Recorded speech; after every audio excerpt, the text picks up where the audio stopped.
Not as cold as it was a few weeks ago, though, right? Oh, my. Oh, my. Mary's here from SLEMCO to talk a little bit about energy conservation, how to keep an eye on your bill. I'm so glad you were able to come in and talk about this because, we're not used to having those extended periods of cold weather, and our consumption changes, and you have some wonderful ideas for us. One of the things that we've noticed, of course, is and it's been throughout social media, is all of the people in the area have been very surprised and somewhat shocked about how high their utility bills have gotten, and that is directly related to the temperature and how cold it got.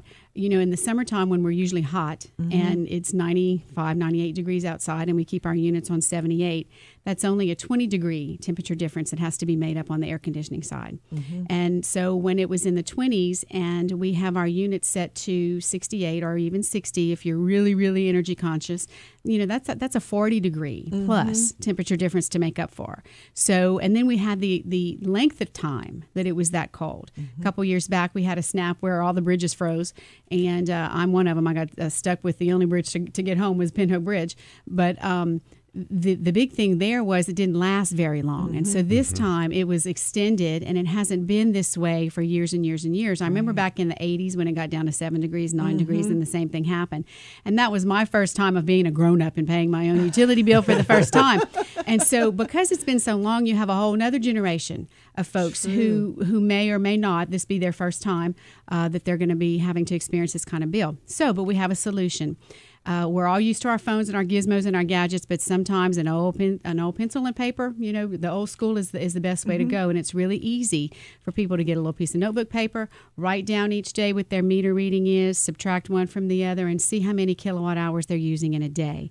Do we still have the meters with the little dials? No, it's very easy now. We do have a few down in the water routes down in Vermilion Parish, but most of our meters are all that you just look at them and it's a number. And you write that number down and put Monday or the date or whatever, and just kind of keep it going. And we suggest you do it for a week.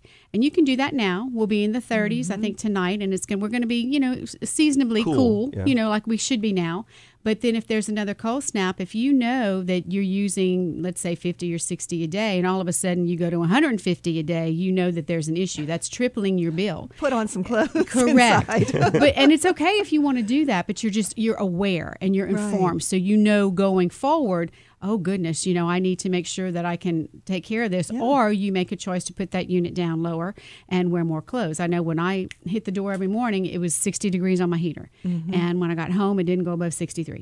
But then I baked. I baked supper. I baked chicken. I baked lasagna. I baked things and that sort of thing. Oh, that's a great idea too. And you're still using electricity, but not like the system. You turn the and then you can use it for a little while. And you're using that heat. You're using the heat double twice. duty. You're cooking the food and warming. You're warming the room. Now, we don't advocate that you just turn the heater on or the burners on just to heat your home. Right. That's very dangerous. But Very if you're dangerous. cooking, just like in the summer, you don't want to cook a gumbo or bake cookies and all that kind of stuff in the summer because it's hot. It adds heat to the house. So in the winter, you can do the opposite, and you can take advantage of that. Any other tips you want to share with everyone? The other thing is that many of us have our water heaters up in the attic. And if you have an electric water heater and it's up there in the attic and it was very cold, that was also having to run overtime. So if you can, or if you're interested, you can use your water in the morning, wait half an hour, turn it off at the breaker. When you get home, you should still have a tank full of hot water. Then when you get home, turn it on first thing, let it run about half an hour or so, and you got your hot water again. Gee whiz. There you go. Never thought of that. Well, the heating of your home and the heating of the water is about 70% of your bill. Wow. That's a good idea. Gosh, Mary, I'm so glad you told us these things. It's old school. It's all old school, but it works sometimes. Really? Are there any rumors that were circulating on the internet that you would like to Well, we've heard all sorts of rumors, and I really want to keep it positive, but we did not have any damage to our system as a result of this period of time, this extremely cold weather. We have not added anything to anybody's bills because of this cold weather. It was all strictly usage. We've heard all sorts of things, but you were only billed for what the electricity that went through that meter.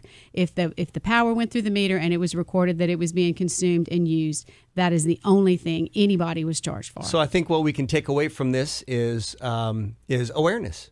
Be aware of absolutely. what you have you to use. be just like when you're in a car. You're aware of your surroundings. It's the exact same thing. You have to be aware of what your home needs to keep it at the temperature that you choose to set that thermostat on, and that's all. It's all under your control. And when people are more aware and they know. And we put all this energy conservation stuff on our Facebook page and on our website, but people are busy and they don't see that. So now I think they know, and probably in another 20 years when this happens again, most likely, that you're going to have a whole other generation of people that'll be the same way. Well, Mary, thanks for coming in, and thanks for keeping everybody warm. No problem. Thank you.